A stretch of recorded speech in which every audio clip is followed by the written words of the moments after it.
Tercer tramo aquí en Campaña, seguimos conversando con Pedro Bordaberry, largo y tendido para conocer las propuestas del Partido Colorado de cara al 26 de octubre. Y yo recordaba que hace no mucho tiempo, cuando fue la previa de las elecciones internas, hablábamos del tema de la infraestructura. Y usted decía, bueno, en realidad hubo muy poco presupuesto para arreglar las carreteras en esta administración, pero cada cosa que vamos, cada baúl que vamos abriendo es un gasto de dinero. Sí, claro. ¿Cuánto sale poner las carreteras en funcionamiento? Sobre todo en una semana muy particular, porque estamos con todo este tema de UPM, de lo que pasó con la visita del presidente a Finlandia y eventualmente los problemas que se están viviendo en Fray Ventos por el estado que están las carreteras actualmente. ¿Cómo se soluciona ese tema?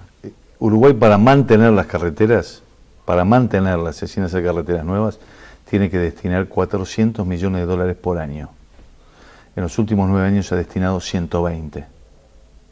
Por ende, resultado, si tú tenés que invertir 400, invertiste 120, pasás raya y las carreteras están destrozadas. Multiplicó por 3 y por 4 el tránsito, incluso hay determinadas rutas que eran mucho menos transitadas y hoy son mucho más transitadas. Antes teníamos un transporte que esencialmente era hacia Montevideo y hoy en día tenemos un transporte que es más horizontal, hacia Fray Ventos, ahora hacia Monte del Plata, hacia Conchillas.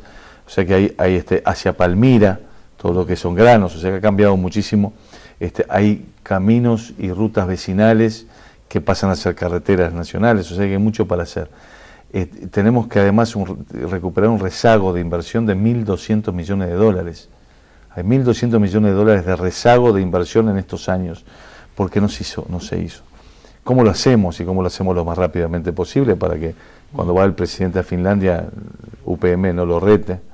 Y se hace de la siguiente forma, por lo menos en nuestra propuesta, destinamos unos puntos del IMESI a las naftas a un fideicomiso por ley, y obviamente que ese fideicomiso, sabiendo que va a tener ese IMESI a las naftas, va a poder hacer un llamado para financiarse y con eso empezamos a repararlas.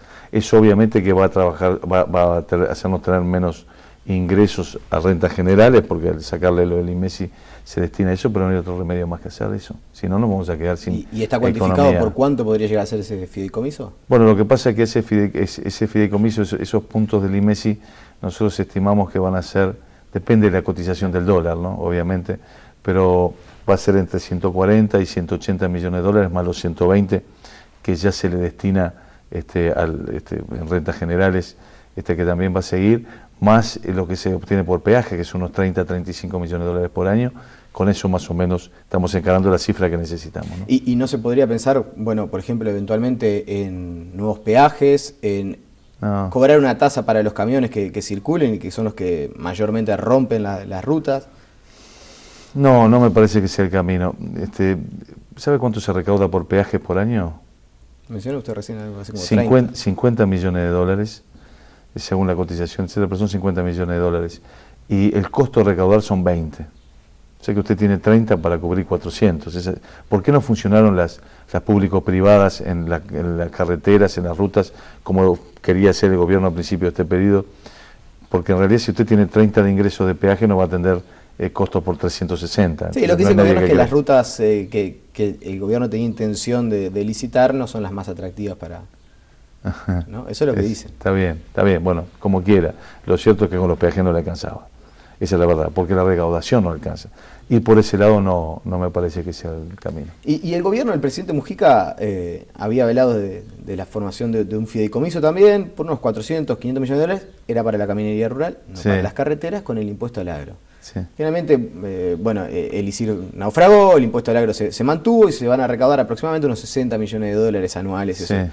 ¿Usted, si llega a ser presidente, mantiene ese impuesto para volcarlo a la caminería rural o piensa alguna modificación en ese sentido? Porque en su momento ustedes habían sido bastante críticos de la iniciativa. Del ISIR sí, porque el ISIR es inconstitucional. El artículo 297 de la Constitución dice claramente que los impuestos sobre la propiedad inmueble rural son de las intendencias y ellos sabían que era un impuesto que no lo eran, así que en eso... era inconstitucional por donde lo viera, lo advertimos en el Parlamento, la Suprema Corte de Justicia así lo declaró, era inconstitucional porque no era potestad del gobierno central y había una doble imposición sobre lo mismo, así que pasó, lo que hizo la Corte fue exactamente, no solamente lo decía la oposición, lo decían todos los profesores de Derecho Constitucional y de Derecho Tributario que fueron al Parlamento, advirtieron, el Frente Amplio siguió adelante y lamentablemente nos pasó lo que nos pasó. En ese sentido va por ahí. Nosotros lo que sí pensamos que la imposición al agro tiene que ir por el lado del impuesto a la renta. Y en eso hemos sido siempre muy claros y enfáticos. El agro tiene que pagar, tiene que contribuir. Y tiene que contribuir a todo, a las carreteras, y tiene que contribuir a la primaria, tiene que contribuir a todo. Ahora, ¿cómo contribuye? ¿Cómo se manifiesta la capacidad contributiva? Nosotros creemos que se manifiesta a partir de los ingresos que tiene. ¿Por qué hay que hacer eso? Porque si la soja sube en Chicago o llueve bien, hay una muy buena rentabilidad, se gana mucho dinero, se paga más. Pero si resulta que baja o resulta que hay problemas de inundaciones o de sequía, obviamente hay menos ingresos y se paga menos. ¿Por qué vamos por este tipo de imposición en el agro?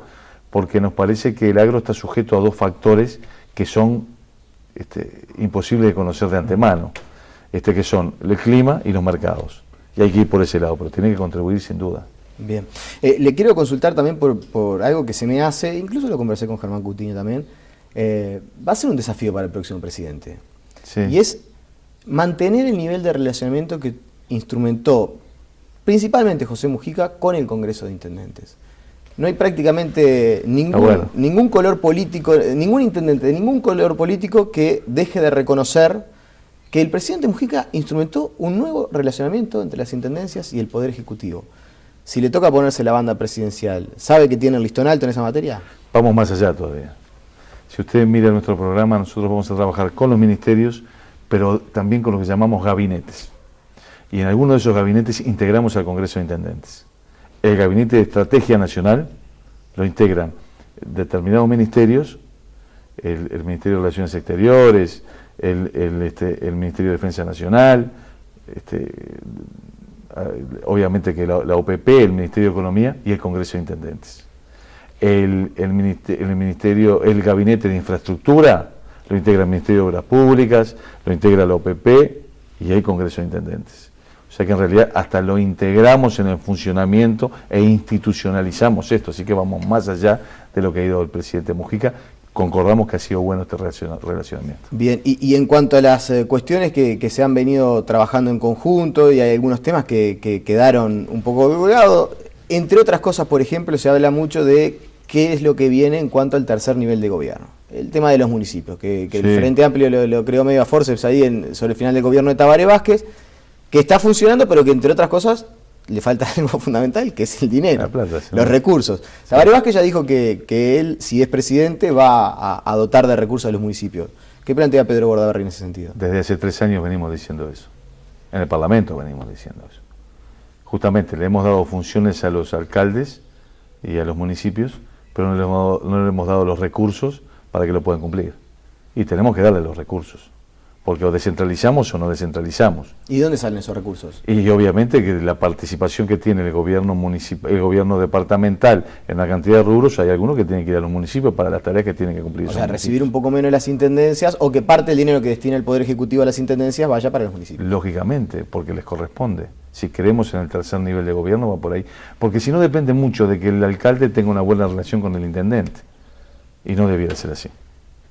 También el intendente empieza a ver ahí una especie de enemigo, sobre todo si empieza a recibir recursos de alguien que eventualmente, cuando no tiene el mejor relacionamiento... Nunca hay que ver enemigos en los alcaldes.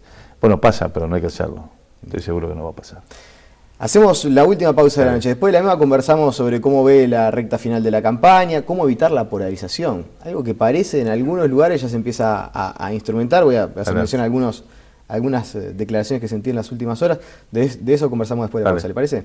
Enseguida estamos de vuelta.